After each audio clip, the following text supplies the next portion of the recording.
Søren Kierkegaard nació en Copenhague en 1813. Teólogo protestante y filósofo, afirmó el valor del individuo, la paradoja y la existencia concreta. Su obra es un profundo llamado al compromiso con las propias decisiones que cada hombre debe tomar en su vida, entendiendo que esas elecciones le definen.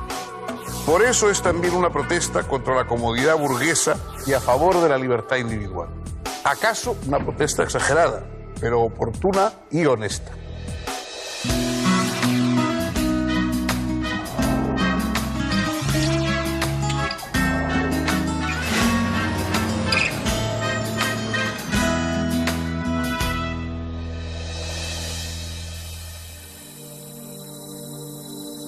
Amigas, amigos, bienvenidos. Muchos filósofos se han esforzado por comprender el mundo. Aristóteles habló del asombro a partir del cual pensamos, reflexionamos, hacemos ciencia, pero hay también otros sentimientos, quizá incluso más profundos, más urgentes, que nos llevan a pensar. Por ejemplo, el miedo a la muerte, el miedo a la desaparición, el qué será de nosotros. Esa sensación de que nos vamos a perder, de que vamos a desaparecer como si nunca hubiéramos existido, esa es la sensación que está en el corazón de la obra de Søren Kierkegaard, el gran pensador danés, en un lugar, en una dimensión distinta. No es uno de los grandes países filosóficos, y Dinamarca, pero ha producido este extraordinario pensador. Søren Kierkegaard es un individuo que sufre, que se angustia, que teme y que por lo tanto se pregunta qué va a ser de él. Naturalmente, la respuesta a este tipo de preguntas, la respuesta tradicional, ha sido la religión, mucho más que la filosofía. La religión es la que produce salvación, promete salvación, mientras que la filosofía se contenta con comprensión, conocimiento. En una familia de riguroso espíritu religioso es en el que creció Kierkegaard, y su padre era un personaje realmente obsesionado, traumatizado, diríamos, por la religión, que en un momento determinado, acompañado de su propio hijo, subió a uno de los montes cercanos allí a Copenhague para nada menos que maldecir al cielo, maldecir a Dios, porque él creía que había sido abandonado, que había sido por sus pecados abandonado definitivamente por la divinidad. Todo esto, este mundo traumático, este mundo, digamos, de una fe exasperada, es el mundo en el que crece Kierkegaard. Y Kierkegaard se pregunta, sí, por los temas de la religión, pero no le basta simplemente con cerrar los ojos y entregarse a la fe. Él quiere tener fe, pero también quiere comprender, quiere ir más allá de lo que da simplemente la obediencia a la religión establecida, con la cual él, por otra parte, no se llevaba nada bien. Hay un salto más allá de lo comprensible que es el que hace la religión, y ese es el que quiere dar Kierkegaard. Su obra es una mezcla extraordinaria de literatura. Era uno de los grandes, y es uno de los grandes escritores, sin duda, que tiene el mundo filosófico. Es una muestra de religión, de literatura, de pensamiento y sobre todo de testimonio humano. Hay algo profundamente humano, profundamente creíble en toda la reflexión de Søren Kierkegaard.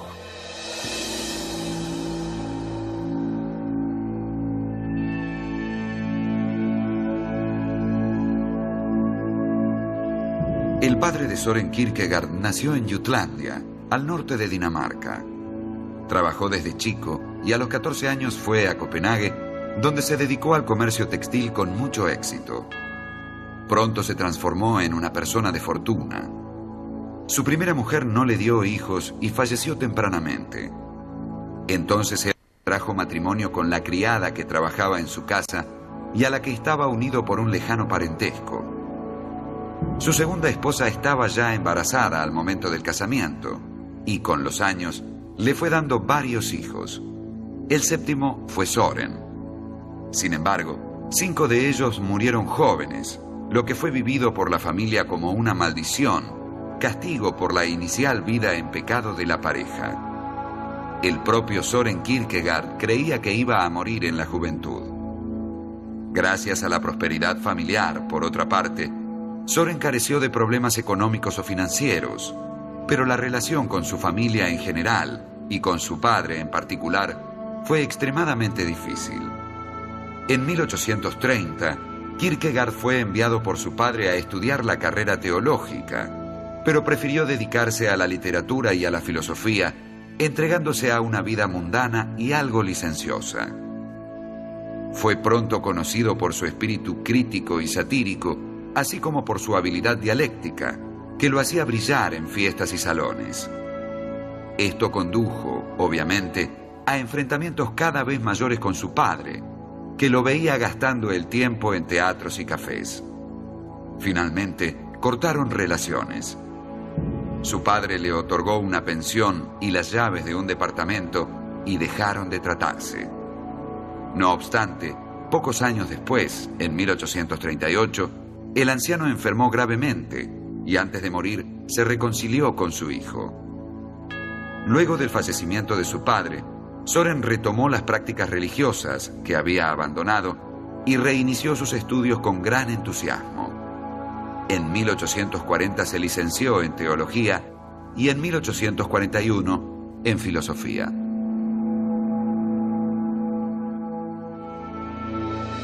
En la época en que vivió Kierkegaard, en comienzos del siglo XIX, la gran filosofía era la filosofía idealista alemana, la filosofía de un Fichte, de un Schelling y sobre todo de Hegel. Una filosofía centrada en los grandes temas, el espíritu, el ser, esos universales, extraordinarios conceptos omniabarcadores que constituían una visión magna de la comprensión del mundo. Kierkegaard parte de un punto muy distinto, él mismo, la individualidad. Para Kierkegaard lo que importa es el individuo que él mismo era. Era una persona que tenía una serie de taras físicas, era jorobado, era un hombre que tuvo muchos problemas de acercamiento al sexo femenino, se enamora de una joven, Regina Olsen, a la cual después de haber seducido, digamos, verbalmente, no se atreve a dar el paso carnal sucesivo por miedo a la impotencia, por miedo a esa especie de preocupación permanente por su propia limitación, por su propia escasez, digamos, de lo que significa el ser individual. Kierkegaard lo que quiere es hablar desde su sufrimiento y desde su dolor. No le preocupa o no pone por delante una reflexión sobre el universo, sino un testimonio de vida. Ese testimonio es la de lo que podemos aplicar también cualquiera de nosotros, porque todos nosotros partimos de nuestra propia experiencia. Él analiza la vida del hombre y dice que los seres humanos pasamos por una serie de etapas en nuestro desarrollo y a veces unos quedan en una etapa o en otra. Hay una etapa ética, es decir, cuando vivimos preocupados por el deber, por las obligaciones, etc.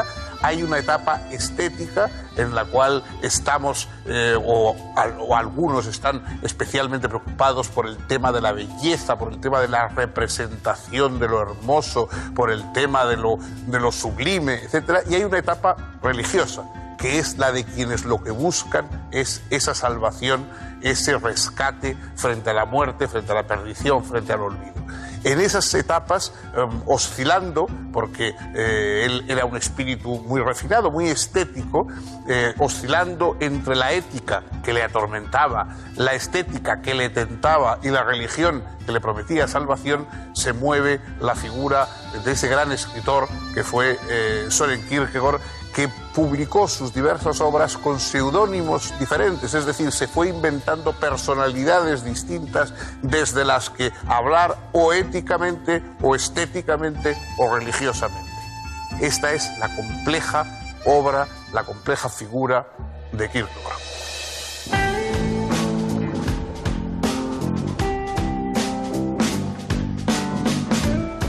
Cuando Kierkegaard conoció a Regina Olsen, ella tenía 14 años. Regina era muy alegre, lo que contrastaba con el carácter en general taciturno de Kierkegaard. La relación duró 3 años, hasta que él rompió el compromiso. Este rompimiento del cual se ha escrito tanto, en realidad tiene que ver con que Kierkegaard temía que el matrimonio, esa instancia que para él era una instancia fundamentalmente ética, fuese una molestia, un obstáculo, algo que lo distrajera de su misión. ¿Y cuál era esta misión de Kierkegaard? En realidad, todo el pensamiento de Kierkegaard giró en torno de dos temas prioritarios. El primero era el del individuo y su existencia concreta, y el segundo tema, que estaba íntimamente relacionado con este, era el de la relación de Kierkegaard con el cristianismo. La crítica, por un lado, del cristianismo que él veía a su alrededor, una especie de humanismo burgués, donde el contenido de la fe había pasado a ser simplemente un hecho social, y donde, según él decía, se cometía la peor de las herejías, la de jugar a ser cristiano.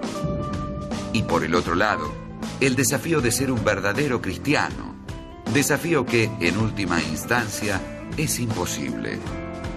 Y esa tensión entre la deseabilidad de ese ideal y la imposibilidad de conseguirlo iba a regir toda la vida de Kierkegaard.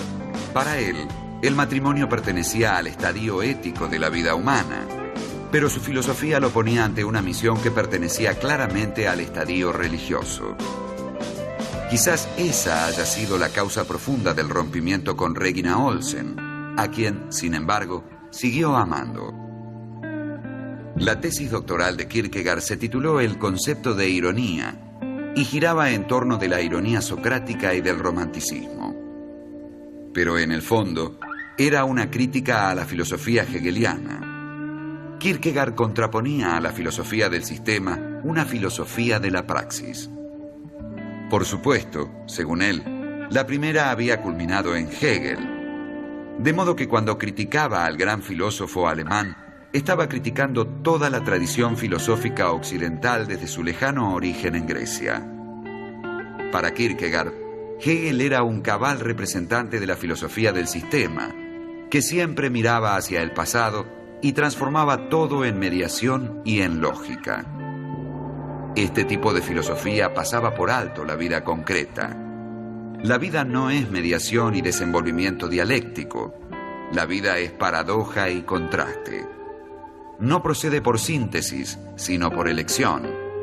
Y lo que existe en ella no es el absoluto, sino el individuo y sus elecciones.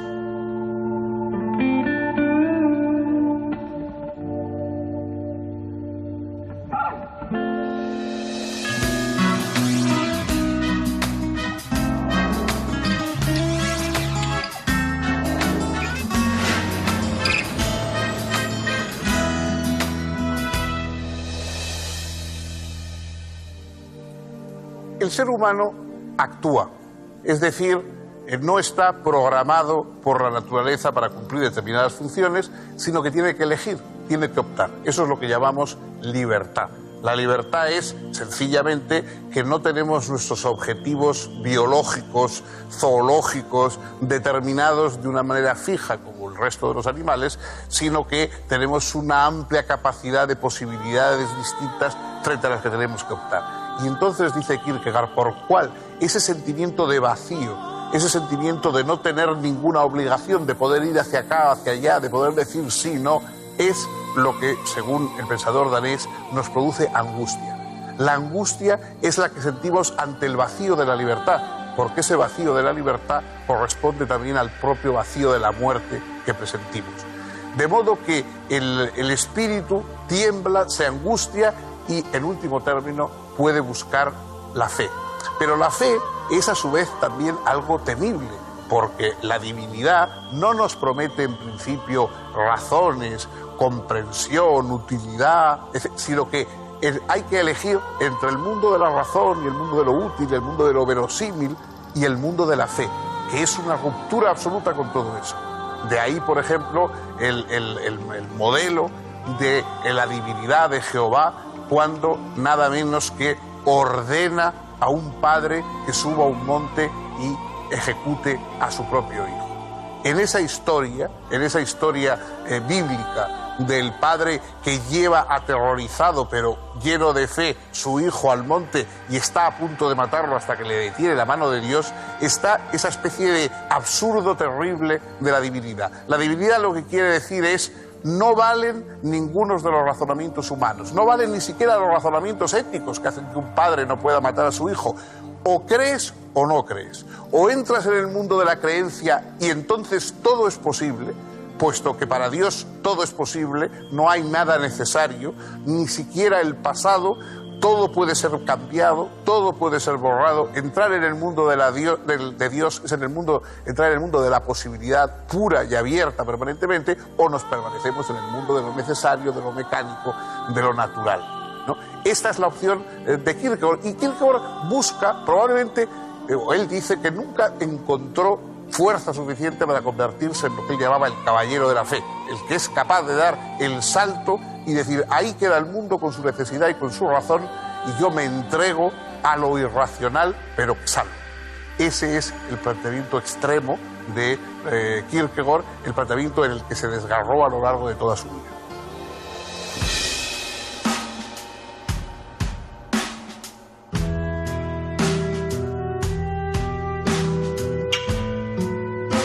A partir de 1843, Kierkegaard se dedicó casi exclusivamente a escribir. Su producción fue asombrosa por la cantidad de libros realizados en muy poco tiempo. Además, también llama la atención por una característica inusual. Kierkegaard escribió, además de un diario personal que comenzó en 1831 y continuó hasta 1855, y que ocuparía unos 20 volúmenes de unas 300 páginas cada uno, una gran cantidad de sermones y discursos edificantes, que publicó con su nombre y apellido, pero también alrededor de una docena de títulos que aparecieron con diversos seudónimos. Y este juego de máscaras es un recurso muy interesante, porque lo que hace ahí Kierkegaard es tomar experimentalmente, como él dice, un autor que, de alguna manera, represente un punto de vista para mostrar sus limitaciones. Por ejemplo, en Temor y Temblor, el autor aparece firmando como Johannes de Silencio y cuenta la historia de Abraham, que va a sacrificar al hijo porque Dios se lo ordenó. Cuando uno lee, se da cuenta de que hay en el presunto autor, no en Kierkegaard, sino en este de Silencio, a pesar de sus intenciones, una imposibilidad de comprender lo que pasa en Abraham. Porque de Silencio se ubica en el punto de vista ético, y desde el punto de vista ético trata de abarcar aquello que está más allá de él. Pero para el hombre ético, lo que hace el hombre religioso es mera locura. Este tipo de juego se va a dar siempre con los seudónimos. En realidad, los seudónimos no implican ningún ocultamiento de identidad.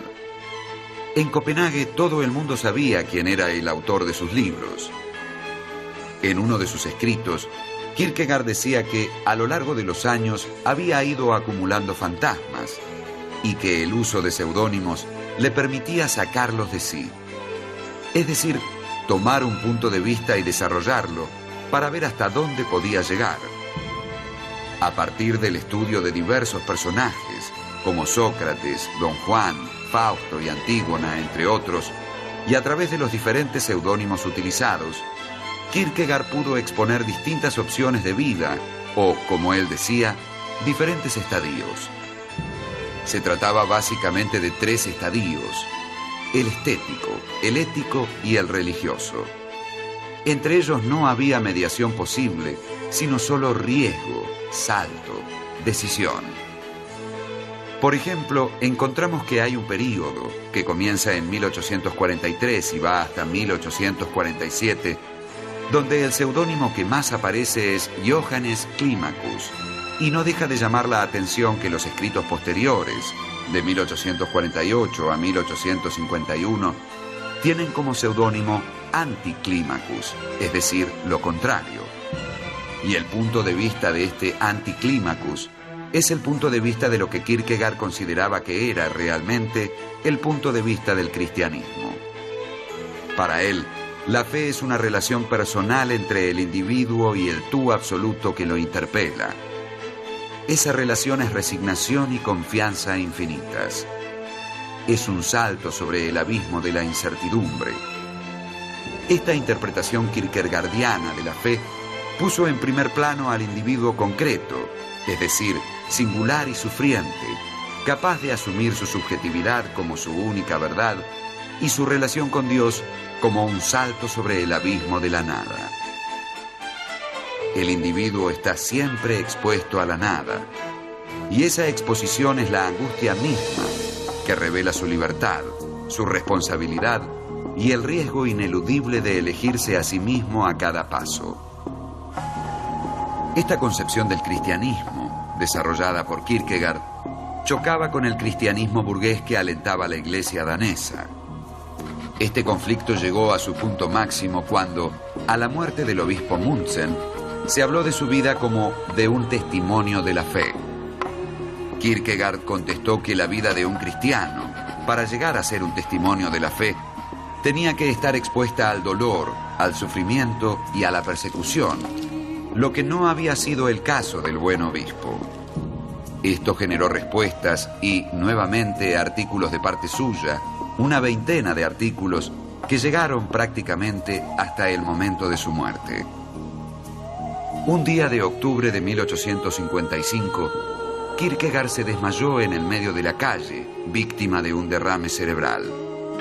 Es internado y pasa un último mes de profunda comunión con Dios y muere con una gran paz el 11 de noviembre de 1855 a los 42 años.